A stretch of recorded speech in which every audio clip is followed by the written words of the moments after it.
Komisi Pemberantasan Korupsi KPK terus menyidik keberadaan buronan kasus korupsi Harun Masiku. Satu persatu petinggi DPP PD Perjuangan dipanggil penyidik KPK untuk diperiksa. Rabu kemarin mantan Menkumham Yasona Lauli yang juga kader PDIP diperiksa KPK. Usai menjalani pemeriksaan selama kurang lebih 7 jam, Yasona Lauli menyampaikan dirinya diperiksa KPK terkait dengan kasus Harun Masiku. Sebagai mantan Menkumham, Yasona sempat ditanya oleh penyidik terkait dengan perlintasan Harun Masiku yang masih berstatus DPO. Saya sebagai menteri, saya menyerahkan tentang perlintasan Harun Masiku. Itu saja. Paling kan itu nggak ada yang profesional, penyidik sangat profesional, ya menanyakan sesuai dengan posisi saya sebagai ketua DPP, ya. Kemudian posisi saya sebagai Menteri Hukum dan HAM mengenai perlintasan Harun Masiku. Itu saja. Ya. Masuk tanggal 6, keluar tanggal 7. Dan baru belakangan keluar pencekalan. Sementara itu PLT Dirjen Imigrasi Safar Muhammad Koda menyatakan pencekalan terhadap Harun Masiku sudah berakhir sejak 13 Januari 2021. Ini artinya Harun Masiku tidak dicegah untuk bepergian ke luar negeri sampai ada permintaan baru dari pihak KPK. 11 Januari, 13 Januari 2021. Kita melakukan pemantauan, tetap melakukan pemantauan dan koordinasi apabila ada informasi tersebut. Namun kewenangan tersebut adalah kewenangan daripada instansi pemohon yang menangani kasus tersebut. Terakhir komunikasi berdasarkan surat dari kita mempertanyakan kembali status daripada pencegahan Harun Masiku dengan surat pada tanggal 11 Desember 2024. Makanya tidak dicegah. Berarti orang ini tidak dicegah untuk bepergian ke luar negeri. Sementara itu, juru bicara KPK Tessa Mahardika dalam keterangan resminya kepada Kompas TV menyebut tidak diperpanjang dan tidak berbatas waktu. DPO itu di dalam negeri, red notice untuk penegak hukum internasional atau Interpol. Tinggal diamankan atau diserahkan kepada aparat penegak hukum bila ditemukan. Sebelumnya KPK juga sudah memeriksa Sekjen PDI Perjuangan Hasto Kristianto dalam kasus ini. Bahkan Ketua Umum Megawati Soekarno Putri sempat mengancam akan datangi KPK jika Hasto ditangkap. Bertahun-tahun Harun Masiku buron dan tidak ada kejelasan tentang dia. Mampukah aparat penegak hukum memburu dan menangkap Harun Masiku? Tim Liputan Kompas TV.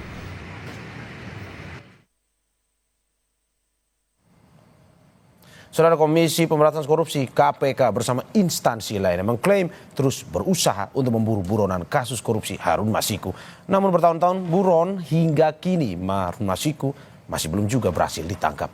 Seberapa serius KPK ingin menangkap Harun dan bagaimana dengan PDIP Perjuangan yang berada di dalam pusaran kasus ini? Kita membahasnya dengan sejumlah narasumber, di antaranya di studio telah hadir mantan penyidik KPK 2013-2021 Yudi Purnomo. Selamat pagi Mas Yudi. Pagi Mas Mario. Mas Yudi, kita udah pemanasan duluan dari pagi. Oke, melalui sambungan Zoom ada peneliti Pukat UGM Zainur Rohman. Selamat pagi Mas Zainur.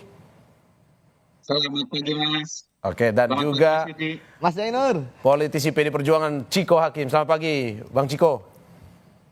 Pagi semua, Assalamualaikum warahmatullahi wabarakatuh. Terima kasih Bapak-Bapak sudah bergabung di Sapa Indonesia Pagi hari ini. Saya ke Mas Yudi. Mas Yudi, melihat ini 4,5 tahun ya akhirnya.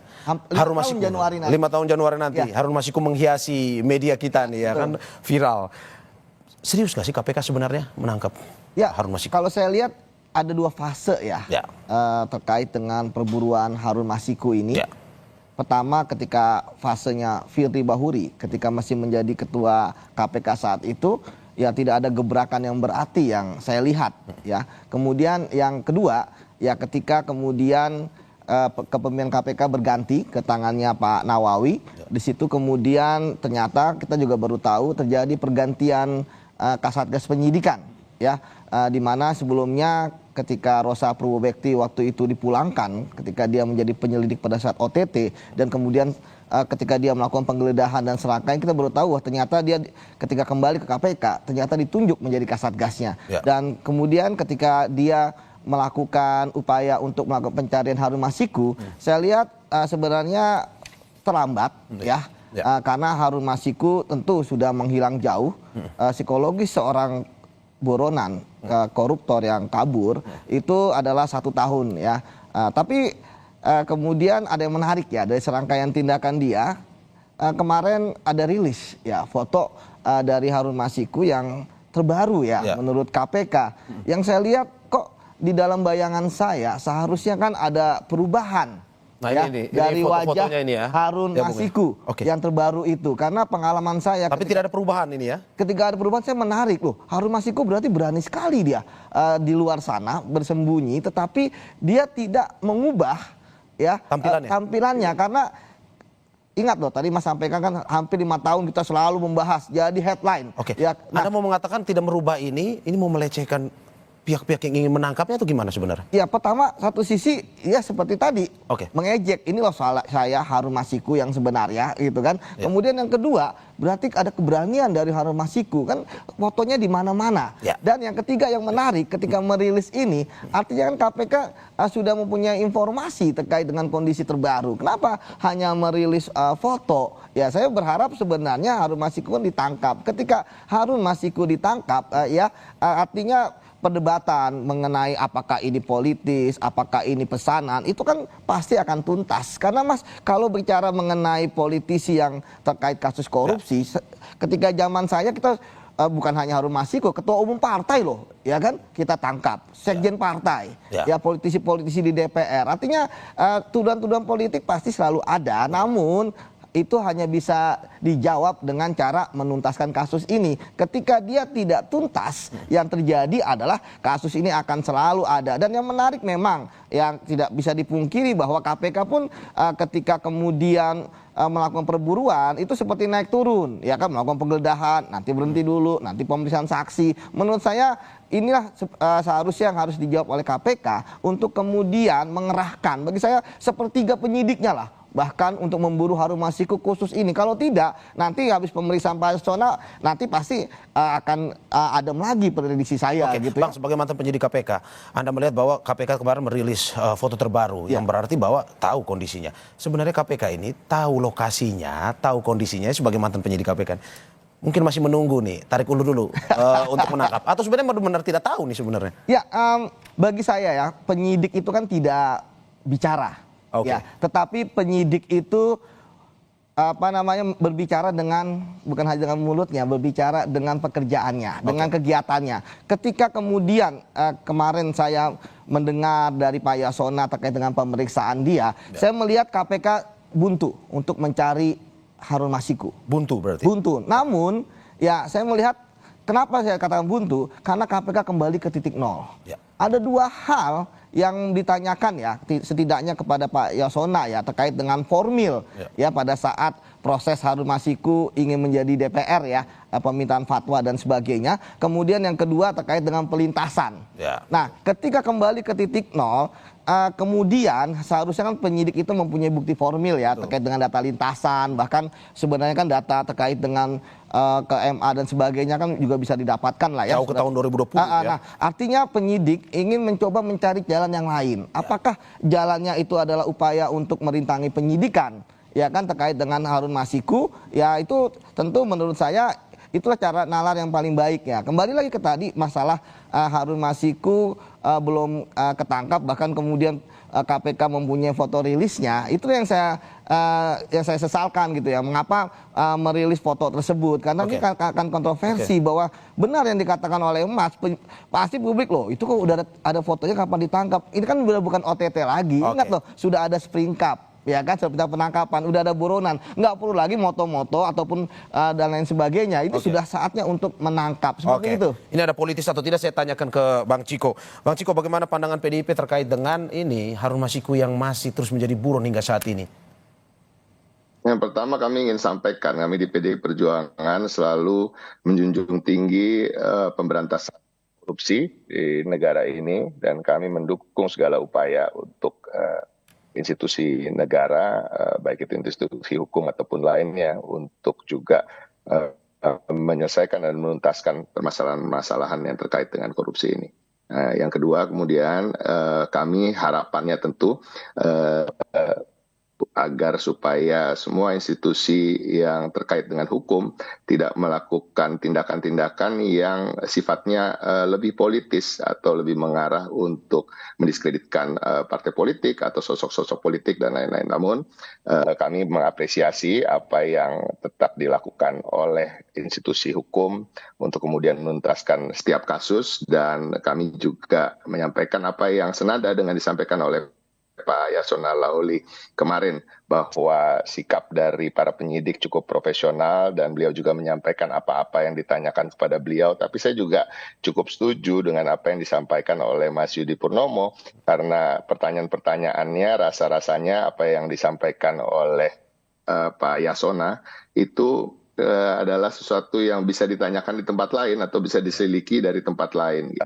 Nah, terkait dengan permintaan fatwa tadi bisa ke Mahkamah Agung, terkait dengan pelintasan itu juga bisa mengecek rekor ataupun data, dan termasuk data dari internal. Kan tadi juga disampaikan permintaan untuk mencekal atau mencegah tangkal siapapun itu, buronan atau orang-orang yang terlibat pada kasus korupsi, itu adalah wewenang dari KPK yang seharusnya memintakan untuk dilakukan pencekalan. Jadi tapi tetap kami berusaha untuk berpikir positif, namun tentu dengan kewaspadaan dan juga mengingatkan agar institusi hukum di negeri ini tidak terseret-seret dalam pertikaian politik yang sedang terjadi di antara insan-insan politik maupun institusi-institusi politik. Oke, Bang Ciko, PDIP kecewakan dalam arti bahwa ini serius atau tidak nih sebenarnya menangkap Harun Masiku? Karena kemarin sempat dikatakan bahwa Harun Masiku kok lebih populer dibandingkan buronan KPK Kirana Kotama alias Timing yang sejak 2017 dicari ini.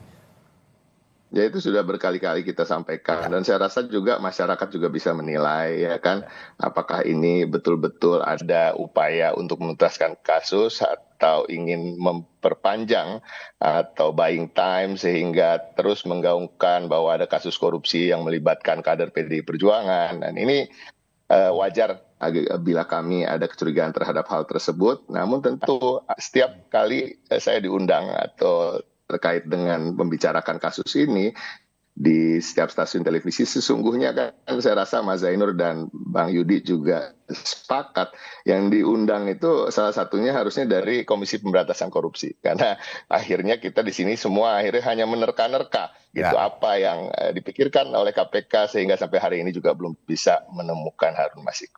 Oke, saya ke Mas Zainur Rohman. Mas, ini melihat viral terus nih Harun Masiku 4,5 tahun, 5 tahun di bulan Januari, bulan depan. Ini bagaimana melihatnya? Apakah memang betul KPK mengerahkan seluruh tenaganya untuk menangkap Harun Masiku, atau sebenarnya ada tarik ulur, tarik menarik, seriusan atau tidak sebenarnya?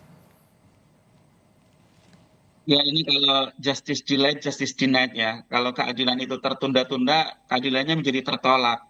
Kepastian hukumnya menjadi sangat rendah dan bisa berdampak kemana-mana, timbul dugaan-dugaan, prasangka-prasangka yang tidak perlu. Juga menurut saya bisa merugikan banyak pihak, merugikan nama baik KPK, orang-orang yang bekerja di KPK, bisa merugikan partai politik, rekan-rekan Pak Ciko, bisa merugikan masyarakat juga. Yang kita harapkan KPK segeralah untuk tangkap agar ada kepastian hukum soal siapa saja nanti yang harus bertanggung jawab secara hukum, yaitu sesuai dengan kadar perbuatan masing-masing, begitu ya.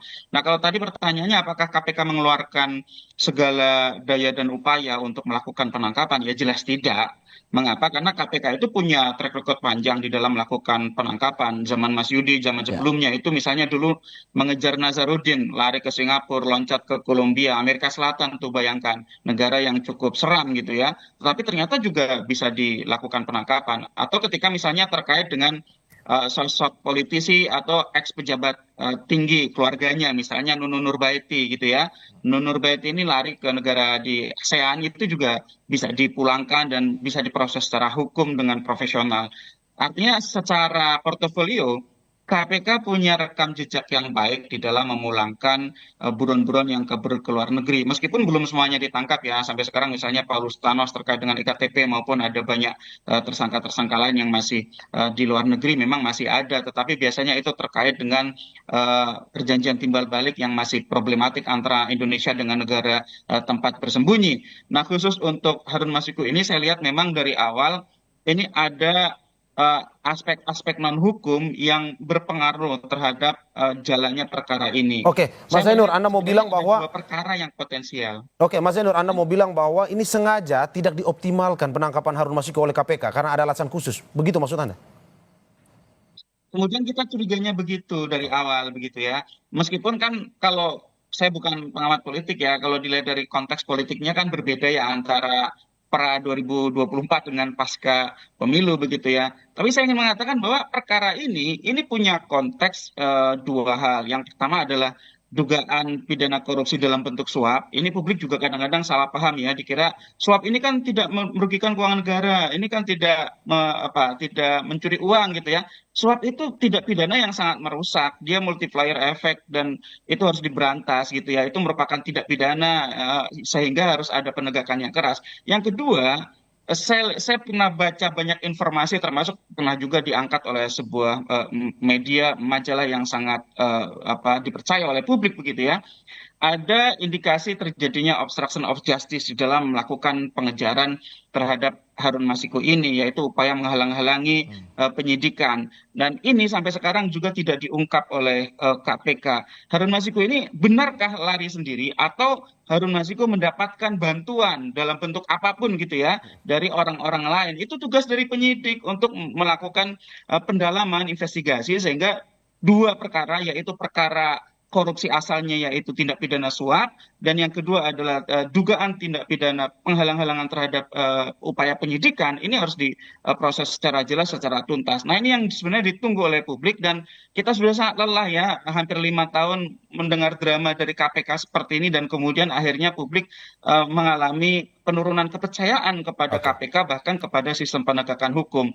Kasus yang sebenarnya sangat sederhana, profil pelakunya juga bukan profil yang sangat tinggi, tetapi kemudian seakan-akan ini menjadi kasus yang rumit begitu ya. Nah, ini menurut saya sudah waktunya lah diakhiri dan seret ke depan meja hijau biar semuanya terungkap secara utuh, tidak ada yang ditutup-tutupi, biar sistem hukum dan keadilan yang bekerja. Oke, saya ke Mas Yudi. Mas Yudi, ini katanya non teknis, non hukumnya ini lebih besar juga di dalam proses penangkapan oleh KPK. Memang begitukah sebenarnya di KPK itu gimana? Ya, sebenarnya sih yang terjadi bagi saya ini memang suatu keanehan ya, suatu anomali ya, bahwa keseriusan untuk mengejar terjadi ketika akhir ini. Kita tahu bahkan ketika ternyata Pak Wahyu Setiawan bebas bersyarat ya, sudah bebas gitu ya. Padahal dia adalah penerima suap yang hukumannya lebih besar, ya ancamannya bahkan lebih tinggi dari yang memberikan. Dari Harun Masiku. Kalaupun Harun Masiku kemudian keluar, dia pun tidak berbicara kepada penyidik, menyangga semua, tidak mau membuka ke kanan, ke kiri, ke atas, ke bawah, kan juga tidak masalah sebenarnya. Tapi kemudian yang terjadi adalah Harun Masiku belum mau keluar. Padahal kalaupun dia dihukum, prediksi saya paling hanya 1 atau 2 tahun dengan melihat bahwa kasus korupsi jumlahnya nggak besar. Ancamannya kan maksimal 5 tahun. Nah, mengapa dia tidak memilih opsi untuk keluar, kemudian dihukum, dan dia sebenarnya walaupun dia tidak tidak kooperatif dengan penyidik ya, tidak mendapatkan justice kolaborator, kan tidak masalah, sekarang bisa mendapatkan remisi.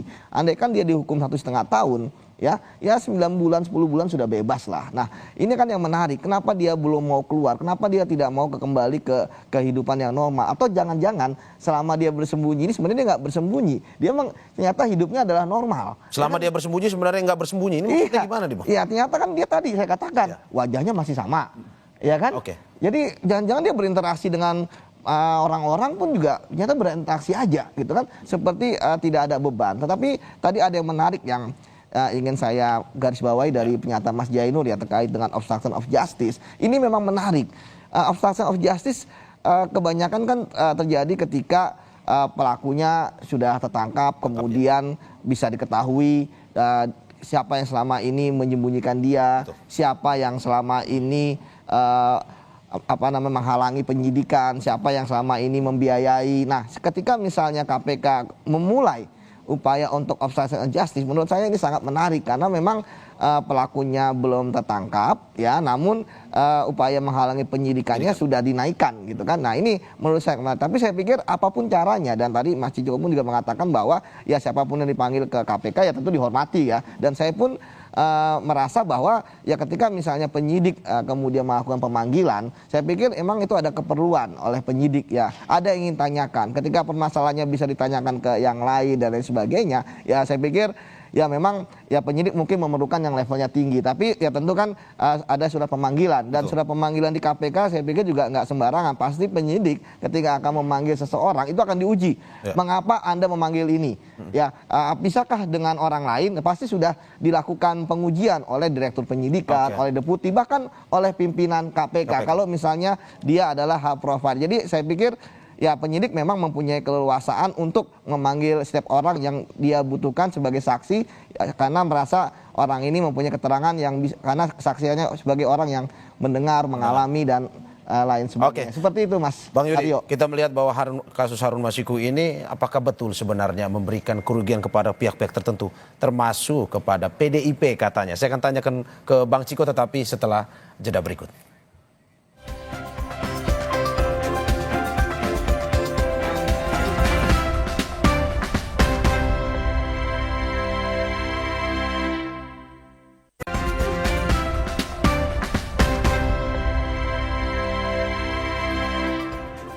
Terima kasih saudara karena masih di Indonesia Pagi bersama saya, Mario Sarong.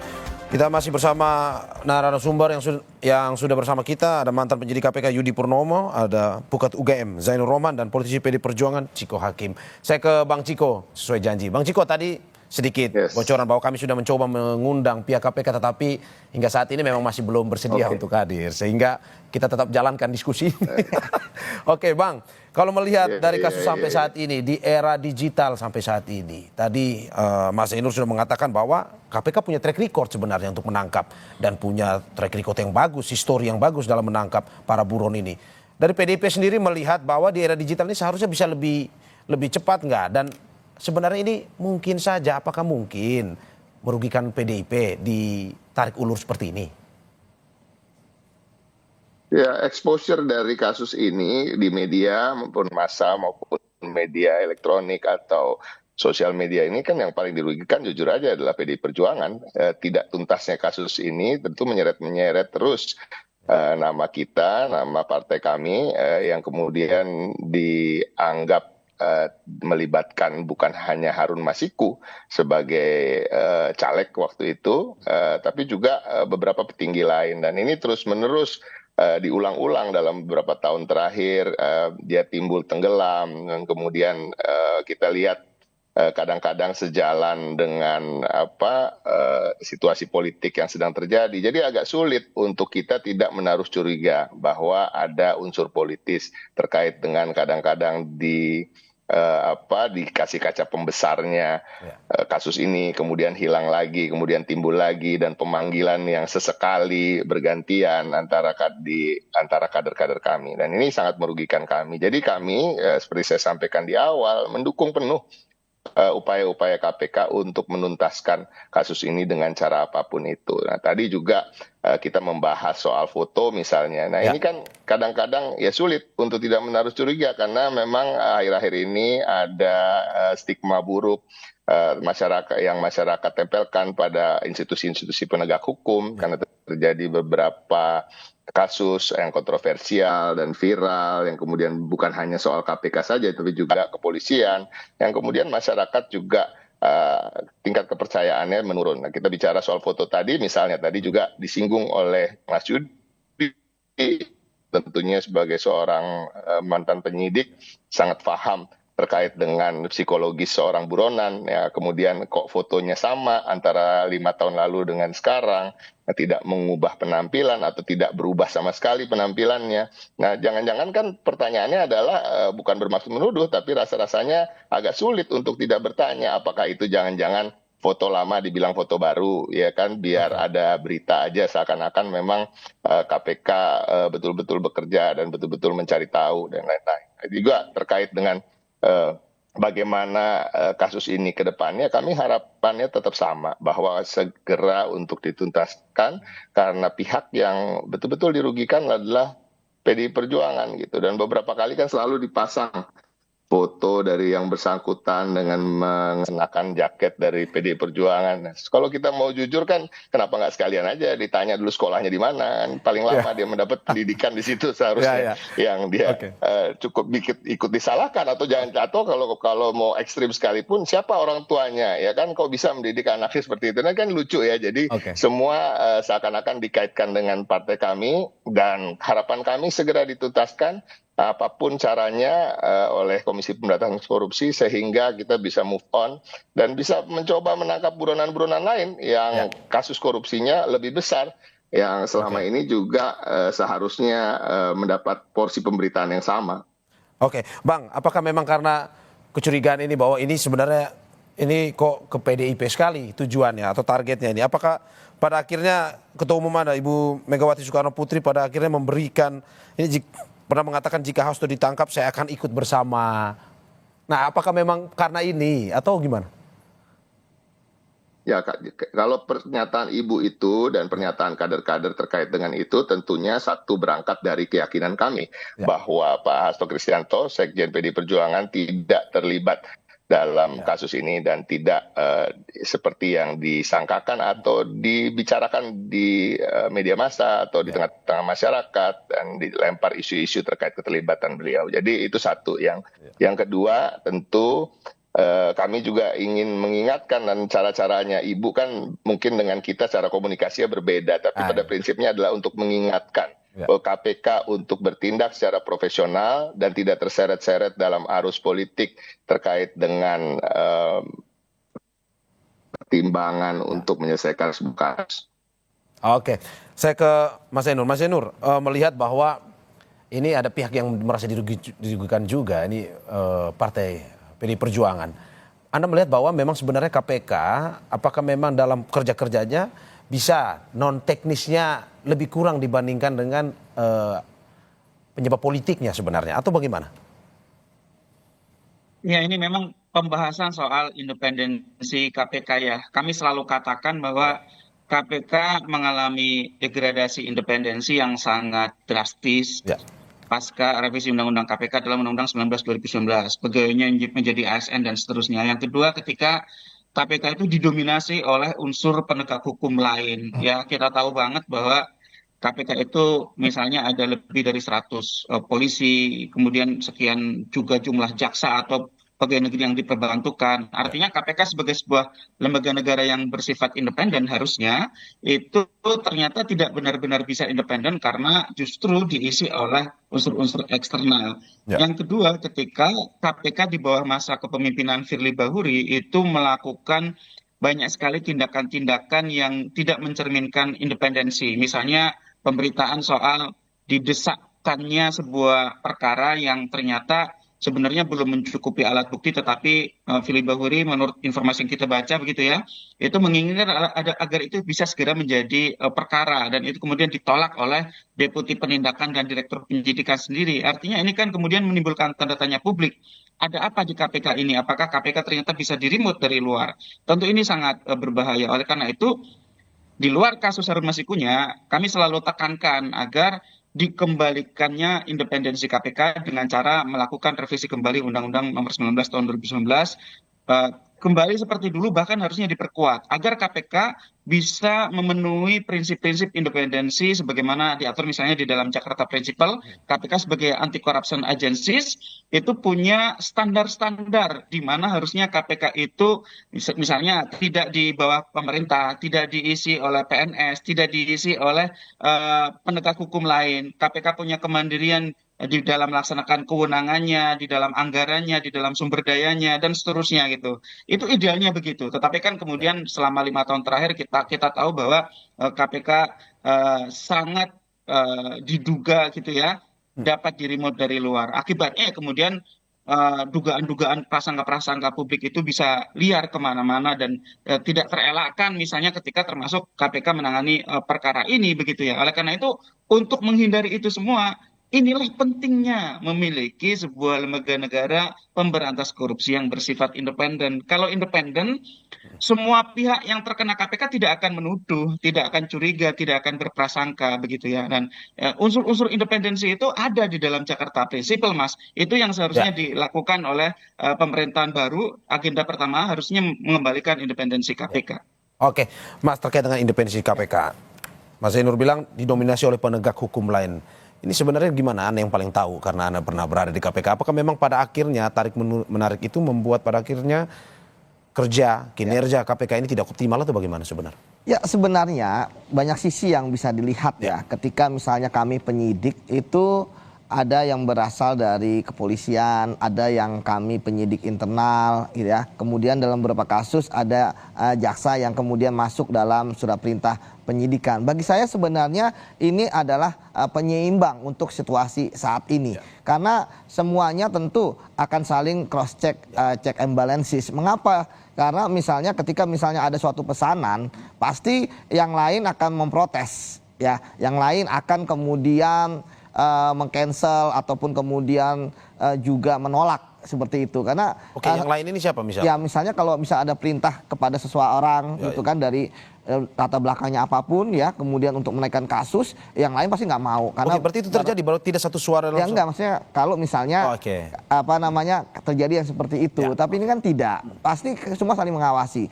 Komposisi Satgas saya pikir saat ini adalah sudah bagus ya. Misalnya kalau Kasatgas dari kepolisian pasti di bawahnya ada dari internal. Kemudian kalau Kasatgasnya adalah internal, ada dari kepolisian. Jadi sebenarnya kalau masalah independensi kan semua saling mengontrol. Tadi saya katakan kontrol ini kan bukan hanya di dalam Satgas, tetapi ada di direktur, ada di deputi, bahkan sampai ke kepimpinan. Jadi kemudian ketika misalnya ada hal-hal yang tadi Mas Jeremy sampaikan, ada perintah misalnya dari pimpinan yang tidak benar pun pasti akan dilawan, termasuk menaikkan kasus yang dia tidak ada buktinya, kemudian naikkan pasti tidak akan direken atau tidak akan, bahkan kita waktu itu melihat dulu ada direktur penyelidikan dipulangkan ya kan, seperti sampai ramai ya kan, pasti akan ada perlawanan. Nah termasuk juga dari bawah dari penyidik misalnya, kalaupun dia mengada-ngada terhadap suatu kasus pasti akan ditolak oleh pimpinan.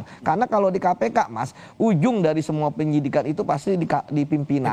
Apakah ini akan seperti apa dan sebagainya. Jadi bohong ketika misalnya dikatakan ini adalah liar dan sebagainya. Enggak, semua pasti bersatu padu. Misalnya ketika KPK memanggil kemarin Pak Yasona, kemarin Pak Sekjen ya, Pak Hasto, itu kan pasti pimpinan juga sudah tahu gitu kan. Jadi menurut saya KPK berarti satu suara dalam hal ini saat ini ya kan. Artinya bahwa ke depannya ya kalau misalnya ini dipertahankan tentu ini akan bagus untuk bisa menangkap Harun Masiku. Tapi kan kemudian pimpinan kali ini kan akan berakhir. Tanggal 20 nanti mereka setijab karena pimpinan yang baru kan sudah dilantik. Kalau misalnya ke depannya saya yakin dengan kondisi yang saat ini buntu ya terkait dengan pencarian Harun Masiku akan bisa ketangkap kalau menurut saya karena 3 hal. Pertama, kalau memang Harun Masiku ingin menyerahkan diri sendiri, jadi dia keluar sendiri, atau kemudian sukarelaan itu ya, sukarela gitu ya. Kemudian yang kedua, ada informan ya yang memberitahukan kepada KPK bahwa dia tahu di mana posisi keberadaan dari Harun Masiku. Karena kan saat ini kan penyidik buta atas apa yang terjadi di luar sana sampai ada orang yang menginformasikan. Ya sebetulnya. Dan yang terakhir, jika memang ada orang yang diduga menyembunyikan Harun Masiku, karena saya sampaikan lagi biaya Harun Masiku untuk kabur selama 5 tahun ini kan tentu lebih mahal ya daripada biaya dia untuk menyuap terhadap Wahyu Setiawan ya. Artinya kalau misalnya dikeluarkan oleh orang-orang yang menyembunyikan ini ya tentu Harun Masiku akan ketangkap. Tapi kalau misalnya nggak ketangkap, saya setuju dengan Mas Cico, pasti akan selalu ini akan diangkat-angkat. Apalagi kan pimpinan kali ini kan 5 tahun ya. Jadi kalau 5 tahun ke depan ya tidak ditangkap juga Harun Masiku, saya nggak kebayang. Tapi kan Anda bilang tadi kalau misalkan meskipun sukarelawan Harun Masiku menyerahkan diri, kalau pimpinannya tidak punya keinginan untuk atau ada tarik menarik dengan unsur politis, ya Harun Masiku tidak akan bisa tertangkap. Ya kalau misalnya menangkap, ya saya pikir kan bisa saja gitu kan, karena memang sudah disampaikan kepada informasinya itu tidak bisa untuk tidak ditangkap. Karena kalaupun kemudian disembunyikan akhirnya wah jangan ditangkap lah nanti aja nanti, saya pikir nggak akan. Nah, KPK kan saya pikir tadi saya katakan justru saat ini kondisi KPK yang dari berbagai macam unsur ya, dari ASN, dari kejaksaan, dari kepolisian itu kan tentu punya integritas gitu kan masing-masing dan saling mengontrol, sehingga kemudian tentu ketika ada yang main-main di KPK itu tentu mereka akan laporkan seperti itu. Dan saya pikir sampai saat ini orang-orang di KPK masih percaya, karena dulu saya ketua wadah pegawai KPK ya, teman-teman di KPK itu masih ada lah yang berintegritas dan berani gitu kan, ketika misalnya pimpinan menyampaikan pesan atau memberikan arahan yang salah seperti itu, Mas. Oke. Sebelum saya ke Mas Ciko, saya mau minta pendapat Anda terkait dengan pimpinan KPK yang baru. Punya harapan atau tidak sebenarnya? Ya, kalau menurut saya kan saya rata-rata air saja ya. Karena ini kan seperti dejavu, seperti ketika Pak Firly ya. Cuma kan sekarang sosoknya kan Pak Setio saya kenal baik ya. Artinya beliau cukup berintegritas dan beliau juga menjadi atasan saya gitu ya. Namun kalau untuk penegakan hukum ya, dengan komposisi saat ini saya pikir kita lihat pertama kan dari kepolisian, kemudian dari kejaksaan setidaknya ada 2 ya, satu kan sudah pensiun dan mungkin mewakili KPK lah, Pak Tanak gitu kan. Kemudian juga ada dari BPK ya kan, yang dulu di BPK, kemudian dari hakim ya, dari Mahkamah Agung ya, dari peradilan. Artinya bahwa sebenarnya kan unsur ini adalah penindakan. Ya. Nah, ketika unsurnya semua adalah penindakan dan tidak ada unsur masyarakat, padahal sebenarnya harusnya ada unsur masyarakat, tapi ya sudahlah. Artinya harusnya KPK ngegas loh. Jangan sampai nanti bahwa ketika semuanya isinya adalah penindakan, yang terjadi malah KPK fokusnya malah ke pencegahan. Ini kan lucu gitu kan. Dan saya pikir saya masih saat ini ya harapan tetap ada ya, tapi bagi saya sih rata-rata air aja, bahwa ketika nanti ada korupsi ditangkap ya pasti ada, tapi jumlahnya, profilnya tentu jangan mengharapkan sesuai dengan ekspektasi. Jangan terlalu berharap lebih ya. Iya, ya oke. Saya ke Mas Ciko. Mas Ciko melihat pimpinan KPK yang baru, ada harapan terutama untuk penangkapan Harun Masiku ini biar PDIP tidak dianggap diganggu-ganggu lagi katanya. Secara umum kami sebagai partai PDI Perjuangan itu selalu menaruh harapan besar pada KPK. Terlebih karena itu juga adalah salah satu legacy dari peninggalan Ibu Megawati Soekarno Putri di tahun 2002 ketika beliau menjabat sebagai Presiden Republik Indonesia. Tentunya masyarakat dan semua orang masih ingat bahwa disitulah kemudian KPK dibentuk melalui Undang-Undang KPK. Dan harapan kami tetap tadi tidak pernah berubah, bahwa penegakan hukum, pemberantasan korupsi harus menjadi ujung tombak dari juga pembangunan di Indonesia ini, karena tanpa itu semua negara kita tidak akan pernah mencapai potensi yang betul-betul kita bisa capai. Nah, pada prinsipnya terkait dengan khusus kasus Harun Masiku ini tentu kami tidak akan bosan untuk mengulang-ulang mengatakan bahwa penuntasan dari kasus ini adalah suatu keharusan, sehingga juga masyarakat bisa melihat bagaimana selama ini apa yang disangkakan pada kader-kader yang lain di PDI Perjuangan itu adalah suatu hal yang salah dan bisa dibuktikan nanti apabila betul-betul bisa dituntaskan kasus ini. Dan harapan kami tentu untuk pimpinan KPK ke depan bukan hanya terkait hanya dengan Harun Masiku, tapi juga kasus-kasus lain.